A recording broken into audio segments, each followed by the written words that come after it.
राधे राधे, हरे कृष्ण। आप सभी का दिन शुभ और मंगलमय हो। आज आप सुनेंगे भादो मास महात्म्य का अंतिम अध्याय और इसी के साथ अब भादो मास महात्म्य की सारी कथाएं समाप्त हो जाएंगी। आप में से बहुत सारे श्रोताओं ने कीमती समय निकालकर हर दिन नियम से कमेंट किया, अपना आशीर्वाद दिया, मुझे गाइड किया और इसके अलावा आपने इन कथाओं को नियम पूर्वक सुना, जिसके लिए आप सबका बहुत बहुत धन्यवाद।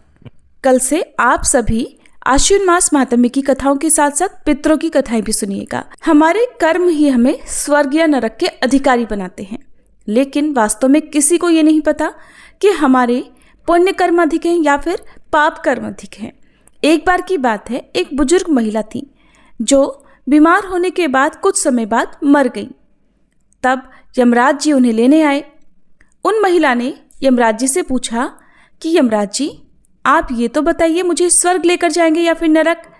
तो यमराज जी बोले, मैं दोनों में से कहीं पर भी नहीं ले जाने वाला, क्योंकि तुमने इस जन्म में बहुत ही अच्छे कर्म किए हैं, इसलिए मैं तो तुम्हें सीधे प्रभु के धाम लेकर जा रहा हूँ।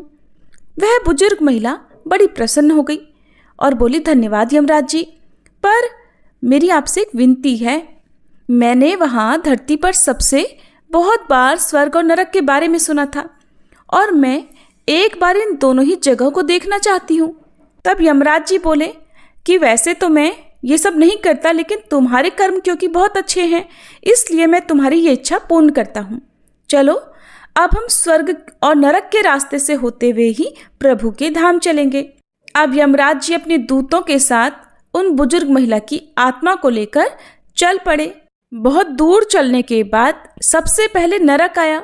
नरक में उन बुजुर्ग महिला ने जोर जोर से लोगों के रोने चिल्लाने की आवाज़ सुनी और वहाँ नरक में सभी लोग दुबले पतले और बीमार दिखाई दे रहे थे। उन बुजुर्ग महिला ने एक आदमी से पूछा कि यहाँ पर आप सब लोगों की हालत ऐसी क्यों है? वह आदमी बोला कि और कैसी हालत होगी, मरने के बाद जब से यहाँ आए हैं हमने एक दिन भी खाना नहीं खाया है और भूख से हमारी आत्माएं तड़प रही हैं। इतने में ही उन बुजुर्ग महिला की नज़र एक बहुत बड़े पतीले पर पड़ी, जो कि लोगों के कद से करीब 100 फुट ऊंचा होगा और उस पतीले के ऊपर एक बहुत बड़ा चम्मच लटका हुआ था। उस पतीले में से बड़ी अच्छी खुशबू आ रही थी। तब बुजुर्ग महिला ने उस व्यक्ति से पूछा कि बताओ इस पतीले में क्या है? तब वह व्यक्ति मायूस होकर कहने लगा कि ये पतीला तो हर समय ही बड़ी स्वादिष्ट खीर से भरा रहता है। बुजुर्ग महिला ने हैरानी से पूछा, इसमें खीर है?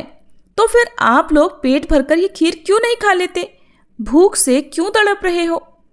तब वह व्यक्ति रो रो कर बताने लगा, कैसे खाएं? ये पतीला 100 फीट ऊंचा है और हम में से तो कोई भी उस पतीले तक नहीं पहुंच सकता। बुजुर्ग महिला को उस पर तरस आ गया। सोचने लगी, बेचारे, खीर का पतीला होते हुए भी भूख से देखो कैसे बेहाल है। शायद ईश्वर ने इन्हें दंड ही दिया होगा।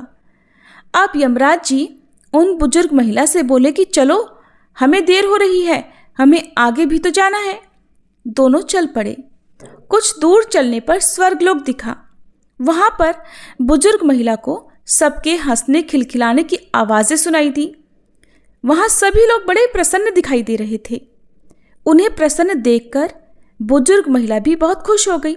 लेकिन इधर उधर देखने के बाद बुजुर्ग महिला को वहाँ पर भी वही 100 फीट ऊंचा पतीला नजर आया, जैसा कि उन्होंने नरक में देखा था, और उसके ऊपर भी वैसा ही बहुत बड़ा सा चम्मच रखा हुआ था। बुजुर्ग महिला ने वहाँ के लोगों से पूछा कि इस पतीले में क्या है? स्वर्ग के लोग बोलने लगे कि इसमें तो बहुत स्वादिष्ट खीर है। बुजुर्ग महिला बड़ी हैरान हो गई, कहने लगी, लेकिन ये पतीला तो 100 फीट ऊंचा है और आप लोग तो इस तक पहुंच ही नहीं पाते होंगे। अब उस हिसाब से तो आप लोगों को भोजन पानी कुछ मिलता ही नहीं होगा। आप लोगों ने तो कभी इस स्वादिष्ट खीर को चखा तक नहीं होगा और आप लोग तो भूख से बेहाल भी होंगे। पर आप सभी तो मुझे बड़े प्रसन्न दिखाई दे रहे हैं, ऐसा कैसे हो सकता है? तब स्वर्ग की आत्माएं कहने लगी कि नहीं नहीं, ऐसा नहीं है, हम सभी तो इस पतीले में से ही पेट भरकर खीर खाते हैं। तब वह बुजुर्ग महिला बोली, लेकिन पतीला तो बहुत ऊंचा है, आप लोग इस तक पहुंच कैसे पाते हैं? तब वे आत्माएं बोली, तो क्या हुआ, पतीला ऊंचा है, यहाँ पर कितने सारे पेड़ हैं और ईश्वर ने ये पेड़ पौधे, नदी, झरने हम मनुष्यों के उपयोग के लिए ही तो बनाए हैं। हमने इन पेड़ों की लकड़ी ली, उसको काटा, फिर लकड़ियों के टुकड़ों को जोड़कर विशाल सीढ़ी का निर्माण कर दिया और उस लकड़ी की सीढ़ी के सहारे ही हम इस पतीले तक पहुंच जाते हैं और फिर सब मिलकर स्वादिष्ट खीर का आनंद लेते हैं। अब बुजुर्ग महिला यमराज जी की तरफ देखने लगी। उसकी आंखों में प्रश्न थे। जानकर यमराज जी मुस्कुराए और बोले, ईश्वर ने स्वर्ग और नरक मनुष्यों के हाथों में ही सौंप रखा है। चाहे तो अपने लिए स्वर्ग बना ले, चाहे तो अपने लिए नरक चुन ले। ईश्वर ने सबको एक समान हालातों में डाला है और ईश्वर के लिए तो सभी बच्चे एक समान हैं। ईश्वर कभी किसी से भेदभाव नहीं करता। तुमने देखा था, वहां नरक में भी पेड़ पौधे सब कुछ थे, पर वे लोग खुद ही आलसी हैं। उन्हें खीर हाथों में चाहिए थी और वो कोई कर्म भी नहीं करना चाहते थे, कोई मेहनत नहीं करना चाहते थे। इसीलिए सारे के सारे भूख से बेहाल थे, क्योंकि यही तो ईश्वर की बनाई इस दुनिया का नियम है कि जो कर्म करेगा, मेहनत करेगा, उसी को फल भी खाने को मिलेगा। तो प्रिय श्रोताओ, आज की ये कहानी है कि स्वर्ग और नरक हमारे हाथों में है। मेहनत करें, अच्छे कर्म करें और अपने जीवन को स्वर्ग बना लें। और ऐसे व्यक्ति को ही अंत में स्वर्ग की प्राप्ति होती है, जो सदैव सत्कर्म करता है, अपने जीवन को दूसरों की भलाई में लगा देता है। अब सुनिए एक और कहानी। कहते हैं कि अगर किसी ने भगवान पर विश्वास करके मन में कोई इच्छा कर ली तो ऐसी कोई चीज़ नहीं है जो उसे उपलब्ध ना हो। एक बार देवर्षि नारद जी भगवान से प्रश्न कर रहे थे कि प्रभु, आपके भक्त गरीब क्यों होते हैं? तो भगवान श्री नारायण बोले, नारद जी, मेरी कृपा को समझना इतना आसान नहीं है। मेरी कृपा को तो समझना सबसे मुश्किल काम है। चलो मेरे साथ, मैं आपको स्वयं दिखाता हूँ। ऐसा कहकर भगवान नारद जी के साथ साधु वेश में पृथ्वी पर पधारे और एक सेठ जी के घर जाकर भिक्षा मांगने के लिए दरवाजा खटखटाने लगे। सेठ जी आराम कर रहे थे। उनके आराम में बाधा पड़ी तो मारे गुस्से के बिगड़ते हुए वे दरवाजे की तरफ बड़बड़ाते हुए आए कि जाने कौन दोपहर में आ गया है। सामने देखा तो दो साधु खड़े हैं। अब भगवान, जो साधु वेश में थे, सेठ जी से कहने लगे, भैया, बड़ी जोर से भूख लगी है, थोड़ा सा खाना मिल जाएगा क्या? सेठ जी एक तो गुस्से में थे, खाना मिलने की बात सुनकर जोर से बिगड़ कर बोले, तुम लोगों को कोई काम धंधा नहीं है क्या? तुम लोगों को शर्म नहीं आती? अरे तुम्हारे बाप का माल है क्या? कर्म करके खाने में शर्म आती है? जाओ जाओ, किसी होटल में जाकर खाना मांगना, मेरे यहाँ कोई खाना वाना नहीं मिलेगा। अब तो नारद जी भगवान का मुंह देखने लगे। बोले, प्रभु, देखा आपने, ये आपके भक्तों और आपका निरादर करने वाला है और लेकिन सबसे सुखी प्राणी है। ये तो अपने द्वार पर आए किसी याचक को भरपेट भोजन तक नहीं करा सकता, लेकिन फिर भी इसके पास इतनी धन संपत्ति है। आप इसको अभिशाप दीजिए। नारद जी की बात सुनते ही भगवान ने उस सेठ को और अधिक धन संपत्ति बढ़ाने वाला वरदान दे दिया। अब तो नारद जी बड़े हैरान हुए, सोचने लगे कि ये सेठ जो अपने द्वार पर आए हुए याचक को खाली हाथ ही लौटा देता है, उसके पास धन की कोई कमी नहीं थी, फिर भी भगवान ने उसको और अधिक धन संपत्ति दे दी। अभी देवर्षि नारद जी के मन में ये प्रश्न चल ही रहे थे, उन्हें अभी ये रहस्य समझ में नहीं आया था। इतने में ही भगवान नारद जी का हाथ पकड़कर एक बूढ़ी माई के घर में ले गए, जिसकी एक छोटी सी कुटिया थी। टूटी फूटी झोपड़ी थी जिसमें एक गाय के अलावा और कुछ भी नहीं था। अब जैसे ही भगवान वहां पर भिक्षा के लिए आवाज लगाने लगे तो बूढ़ी माई बड़ी खुशी के साथ द्वार पर आई और दोनों संतों को देखा तो उन्हें हाथ जोड़कर प्रणाम किया। कहने लगी, आज तो मेरे भाग खुल गए जो आप साधु संत मेरे द्वार पर पधारे। मेरे द्वार पर तो मेरी दशा देखकर कोई साधु संत आता ही नहीं था, सब द्वार से ही बाहर लौट जाते थे बिना कुछ मांगे। आइए, अंदर आइए और आसन ग्रहण कीजिए। तब उन बूढ़ी माई ने उन दोनों संतों को आसन देकर बिठाया और उनके पीने के लिए गाय का ताज़ा ताज़ा दूध निकाल कर ले आई और बोली, लीजिए महाराज जी, मेरे पास इसके अलावा आपकी सेवा करने के लिए और कुछ नहीं है। स्वीकार कीजिए। और तब देवर्षि नारद और भगवान नारायण ने, जो साधु वेश में थे, बड़े प्रेम से बूढ़ी माई के दिए उस दूध को स्वीकार कर लिया। अब नारद जी भगवान से कहने लगे, प्रभु, आपके भक्तों की इस संसार में देखो तो जरा कैसी दुर्दशा है। इन बूढ़ी माई के पास सुखों का नितांत अभाव है। इनके पास तो कुछ भी नहीं था, फिर भी इन्होंने हम दोनों को आया देखकर भले ही दूध से ही सही स्वागत तो किया, हमें खाली हाथ लौटने तो नहीं दिया। मुझसे तो ये दुर्दशा नहीं देखी जाती। प्रभु, जो आपके भक्त हैं वो इतने गरीब क्यों हैं? और जो संतों का निरादर करते हैं वो इस संसार में सबसे सुखी हैं। प्रभु, मुझसे तो ये दुर्दशा नहीं देखी जाती। और ये बूढ़ी माई देखिए तो जरा कैसे आपका निरंतर भजन करती हैं, और यहाँ तक कि आए हुए अतिथि को कभी खाली हाथ भी नहीं लौटाती। खूब आदर सत्कार करती हैं जैसा इनसे बन पड़ता है। आप एक काम कीजिए प्रभु, इनको कोई अच्छा सा आशीर्वाद दे दीजिए। अब भगवान ने देवर्षि की बात मानकर कुछ देर सोचा विचारा और फिर क्या किया जानते हैं? उन बूढ़ी माई की गाय को, जो उनकी इकलौती संपत्ति थी, उसे ही मरने का अभिशाप दे डाला। ये सुनते ही देवर्षि नारद जी तो बिगड़ गए। कहने लगे, प्रभु जी, ये आपने क्या किया? तब भगवान बोले, देवर्षि, ये बूढ़ी माई मेरा बहुत भजन करती हैं। कुछ दिनों बाद इनकी मृत्यु हो जाएगी और फिर मरते समय इनको अपनी इस इकलौती गाय की चिंता सताएगी कि मेरे मरने के बाद कौन मेरी गाय की सेवा करेगा। कहीं कोई कसाई ना ले जाकर काट डाले, और मेरे मरने के बाद मेरी गाय को कौन देखेगा। तब तो मरते समय इन बूढ़ी माई के मन में केवल और केवल गाय का ही ध्यान रहेगा, मेरा ध्यान नहीं होगा। हर समय बस ये अपनी गाय की ही चिंता करती रहेंगी। और फिर इस तरह जिस बूढ़ी माई ने लगातार पूरे जीवन भर सिर्फ मेरा चिंतन किया, मेरा भजन किया, मुझे ही स्मरण किया, अंत समय में वो जब सिर्फ गाय का ही ध्यान करती रहेगी, मुझे भूल जाएगी, तब तो वह मेरे धाम को ना जाकर गाय की योनि में चली जाएगी। और ऐसा ही होता है इस जन्म में। हम जिससे जितना लगाव करते हैं, हमारा मन जिसके प्रति अधिक आकर्षित होता है, या हमारे मन में जिसके प्रति ज़्यादा मोह होता है, हमें अगले जन्म में वही योनि प्राप्त होती है। और प्रकृति का नियम है कि जिस चीज़ से अति लगाव रहेगा, वह चीज़ और वह जीव मरने के बाद वही जन्म लेता है और फिर बहुत कष्ट भोगता है। तो उधर भगवान ने सेठ जी को धन बढ़ाने वाला वरदान तो दे दिया था, वो भी इसलिए कि मरते वक्त वह धन और तिजोरी का ही ध्यान करे, और फिर अगली योनि में वह तिजोरी के नीचे सांप बने। इस तरह से देवर्षि नारद को अब अपने मन में उठे प्रश्नों का उत्तर समझ में आ चुका था, और भगवान ने खुद उनकी इस जिज्ञासा को शांत कर दिया था कि कैसे उनके भक्त जो हमेशा भगवान को ही ध्याते हैं, वे गरीब रहते हैं। क्योंकि जिसके पास अधिक धन, समृद्धि, माया या फिर मान सम्मान रहता है, वो अपने इन सुख के दिनों में भगवान को भूल ही जाता है, और जिसके पास दुख रहते हैं, वो अपने दुख में भगवान को कभी भजना नहीं छोड़ता।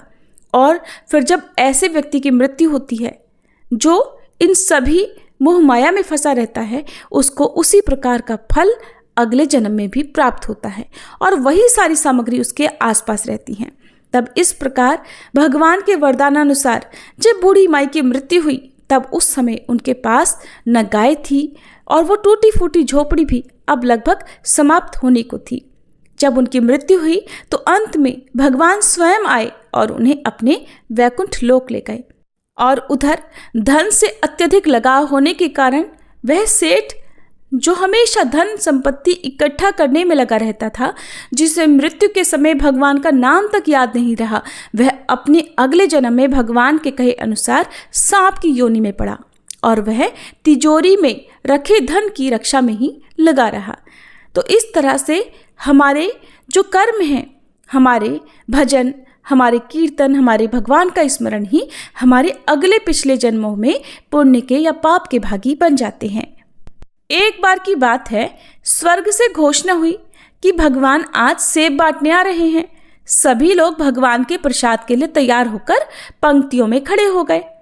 एक छोटी बच्ची बहुत उत्सुक थी, क्योंकि वो पहली बार भगवान को देखने जा रही थी, और उसके मन में ये तमाम प्रश्न चल रहे थे कि भगवान, जो आज तक मैंने जिनके बारे में सिर्फ सुना है, आज मुझे प्रत्यक्ष देखने को मिलेंगे, क्योंकि इससे पहले तो मैंने कभी देखा सुना नहीं है, मैंने सिर्फ प्रतिमाओं में देखा है। और वो मन ही मन भगवान के उस अदृश्य रूप की कल्पना कर रही थी। अब वो सोच रही थी कि क्या भगवान भी उसी की तरह छोटे रूप में होंगे और अपने नन्हे से हाथों में बड़ी सी टोकरी सेब की रखे हुए होंगे, या फिर बहुत विशालकाय भगवान होंगे जिनके हाथ में सेबों की वह टोकरी बड़ी नन्ही सी लग रही होगी। इसी तरह के तमाम प्रश्न उस नन्ही सी बच्ची के मन में उमड़ घुमड़ कर रहे थे। और अंत में प्रतीक्षा समाप्त हुई। बहुत लंबी कतार लग चुकी थी और जब उसका नंबर आया तो भगवान ने उसे एक बहुत बड़ा और लाल रसीला सेब दिया। बच्ची सेब पाकर बड़ी प्रसन्न हुई, लेकिन जैसे ही वह सेब पकड़कर उस पंक्ति से बाहर निकली कि अचानक वह सेब उसके हाथ से छूटकर कीचड़ में गिर गया। देखकर बच्ची बड़ी उदास हो गई। अब उसे दोबारा से पंक्ति में लगना पड़ेगा, इतनी देर तक प्रतीक्षा करनी पड़ेगी, क्योंकि पंक्ति पहले से भी बहुत अधिक लंबी थी। लेकिन अब और कोई रास्ता भी नहीं बचा था और सभी लोग ईमानदारी से अपनी बारी आने पर सेब लेकर जा रहे थे।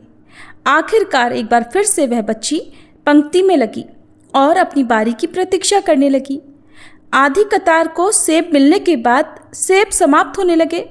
ये देखकर अब तो बच्ची और भी उदास हो गई कि एक तो इतनी देर से वह सेब की प्रतीक्षा कर रही है, इतनी बड़ी पंक्ति में वह लाइन में खड़ी हुई है, और अब जब बारी आई तो सेब भी समाप्त हो रहे हैं।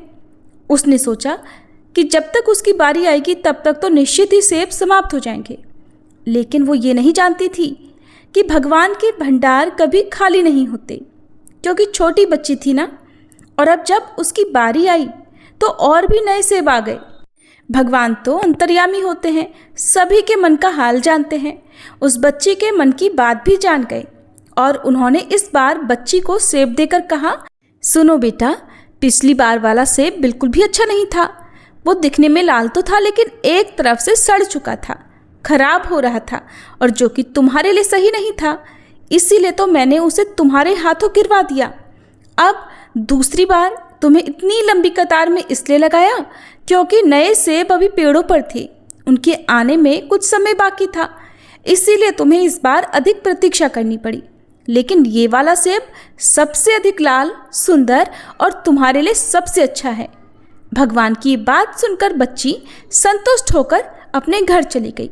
अगर आपको भी ये लगता हो कि आपके मन की कोई इच्छा जो बहुत लंबे समय से पूरी नहीं हो रही हो, या जो कुछ आप चाहते हैं वो जल्दी पूरा नहीं हो रहा हो, तो इसे भगवान की इच्छा मानना चाहिए। क्योंकि ये जरूरी नहीं कि जब हमें जो कुछ चाहिए होता है वो हमें भगवान तुरंत दे दें। कई बार भगवान हमारे धैर्य, हमारे संयम की परीक्षा लेते हैं और जो हमारे लिए सही होता है वो हमें देते हैं, चाहे उसमें थोड़ी देर ही क्यों ना हो। एक बार की बात है, एक महान भक्त ब्राह्मण थे और वो मंदिर की पूजा बहुत शानदार ढंग से करना चाहते थे, लेकिन इतनी सेवा पूजा के लिए उनके पास समय तो था, लेकिन धन नहीं था। अब एक दिन की बात है कि वह एक भागवत पाठ में बैठे हुए थे और उन्होंने सुना कि श्री कृष्ण तो मन के भीतर भी पूजे जा सकते हैं, जरूरी नहीं कि बाहर की सामग्रियों से मंदिर में बिठाकर ही उनकी पूजा की जाए। अब तो उन्होंने इस अवसर का खूब लाभ उठाया, क्योंकि एक तो वह बहुत दिनों से सोच रहे थे कि भगवान की पूजा मैं बहुत अच्छे ढंग से करना चाहता हूँ, खूब धूमधाम से, तरह तरह की सामग्रियों से, महंगी महंगी वस्तुओं से। अब जब भागवत में उन्हें ये पता चला कि इन सभी सामग्रियों को मन से भी भगवान को अर्पित किया जा सकता है, तो वे बड़े प्रसन्न हुए। उनकी इस समस्या का समाधान उन्हें मिल चुका था कि मानसिक पूजा करने से उनके पास जो धन का अभाव था वो भी पूरा हो जाएगा, और उनकी जो इच्छा है श्री कृष्ण की धूमधाम से सेवा पूजा की वो भी पूरी हो जाएगी। अब वो समझ गए कि मन के भीतर मैं कान्हा की पूजा कर सकता हूँ। तो वो गोदावरी नदी में स्नान करने के बाद एक पेड़ के नीचे एक दिन बैठे हुए थे और अपने मन में, देखिए वो कैसी कल्पना कर रहे हैं कि मन ही मन वो कल्पना कर रहे थे कि एक बहुत सुंदर उन्होंने सिंहासन बनाया है जिसमें खूब हीरे मोती जड़े हुए हैं। और वह हीरे मोती जड़ा हुआ सिंहासन खूब दमक रहा था, चमक रहा था। अब उसी चमकते हुए बहुत सुंदर मूल्यवान सिंहासन पर उन ब्राह्मण ने मानसिक कल्पना करते हुए अपने कान्हा जी को विराजित किया। और कान्हा जी को उन्होंने खूब महंगी पोशाक धारण कराई थी। एक से एक महंगे मणि माणिक के जड़े हुए गहने आदि उन्हें धारण करवाए थे। अब वह ब्राह्मण देवता एक साथ ही तो इतनी सारी नदियों का जल लाकर अपनी कान्हा का अभिषेक नहीं करा सकते थे, तो उन्होंने मन ही मन में गंगा जी, यमुना जी, गोदावरी, नर्मदा और कावेरी का स्मरण किया। इन सभी नदियों के जल का एक साथ वो मानसिक अभिषेक करने लगे। फिर अभिषेक करने के बाद खूब तरह तरह के ताजे सुंदर सुंदर रंग बिरंगे फूलों से उनका श्रृंगार करने लगे। और उन्हीं सुंदर सुंदर फूलों से उन्होंने अपने कान्हा के लिए माला बनाई और माला के साथ उनके विग्रह का खूब श्रृंगार और पूजन भी साथ साथ चल रहा था। अब श्रृंगार अभिषेक करने के बाद में उन्हें स्मरण हुआ कि मेरे कान्हा तो बहुत देर से भूखे होंगे, क्यों ना आज उनके लिए तरह तरह का स्वादिष्ट व्यंजन पकाया जाए। और व्यंजन भी क्यों, 56 भोग आज तो मैं अपने कान्हा के लिए तैयार करूंगा। मेरे पास तो धन का अभाव है ही नहीं। अब तो वह शुद्ध देसी घी में कान्हा के लिए भोग तैयार कर रहे थे। आज उनकी इच्छा हुई कि क्यों ना कान्हा को आज घी में भुने हुए मीठे चावल खिलाए जाएं। तो वह उनके लिए मीठे चावल पका रहे थे, जिसे परमान्ना कहा जाता है। अब वह भक्त ब्राह्मण ये देखना चाहते थे कि कहीं वह भोग गर्म ज़्यादा तो नहीं है, क्योंकि परमान्ना का भोग ठंडा लगाया जाता है, गर्म नहीं लगाया जाता। अब यही देखने के लिए उन भक्त ब्राह्मण ने जैसे ही परमान्ना में अपनी उंगली डालकर चेक करना चाहा कि उनकी उंगली जल गई, क्योंकि वह गर्मा गर्म था। तब उनका ध्यान टूटा, क्योंकि वहाँ तो कुछ भी नहीं था। लेकिन वो जो मानसिक भाव में इतने डूबे हुए थे, अपनी सुध-बुध ऐसी खो बैठे थे कि उन्हें ये भी नहीं पता था कि ये सारा भाव वो मन से कर रहे हैं और मानसिक रूप से ही परमान्ना तैयार कर रहे हैं। लेकिन उनके भाव सच्चे थे और वो सच्चे मन से ही परमान्ना को ये चेक करना चाहते थे कि कहीं वो ज़्यादा गर्म तो नहीं है, कहीं उनके कान्हा का मुंह तो नहीं जल जाएगा। अब उसी भाव में डूबे हुए जैसे ही उन्होंने परमान्ना में उंगली डाली, उनकी उंगली जल गई। अब जब उनका ध्यान टूटा तो वहाँ उन्होंने क्या देखा कि वहाँ तो कुछ भी नहीं है, बल्कि वो तो एक पेड़ के नीचे बैठे हुए हैं और ये सब कुछ उनके भीतर ही भीतर उनके मन में चल रहा था। वो मन में ही ये सब कुछ कर रहे थे। अब उन्होंने अपनी उंगली देखी, वो तो जली हुई थी। ये देखकर वो हैरान रह गए कि ऐसा कैसे हो सकता है। और उधर वैकुंठ लोक से श्री नारायण भगवान मुस्कुरा रहे थे अपने उस भक्त को देखकर। उन्हें मुस्कुराते देखकर देवी लक्ष्मी ने पूछा, प्रभु आप क्यों मुस्कुरा रहे हैं, कारण मुझे भी तो बताइए।